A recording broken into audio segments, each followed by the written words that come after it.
আসসালামু আলাইকুম, welcome to my new blog. আজ আমি তৈরি করছি আমার বাচ্চাদের জন্য চকলেট কেক। প্রথমেই ডিমগুলো বিট করে অল্প অল্প করে 1 কাপ পরিমাণ চিনি দিয়ে দিচ্ছি। ডিমটা ভালো করে বিট করে নিয়ে এখন দিয়ে দিব 2 টেবিল চামচ সয়াবিন তেল।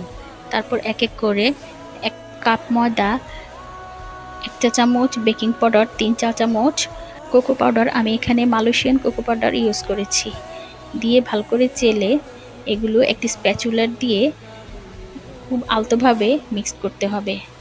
চকলেট ইমালশন দিয়ে আবারও আলতো করে নেড়ে নিতে হবে।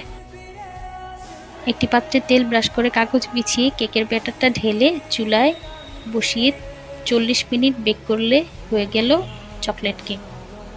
এই তো আমার চকলেট কেক রেডি। বাচ্চারা এখন কেক কাটছে। ভাই বোন দুজন কেমন করে খুশিতে একে অপরকে কেক খাইয়ে দিচ্ছে। আজকে আমি কেকটা তৈরি করেছি হুকবুক বাই ফাহমিদার রেসিপি দেখে। আজকের ব্লগটা এ পর্যন্তই। পরবর্তী ব্লগে আবার দেখা হবে। আল্লাহ হাফেজ।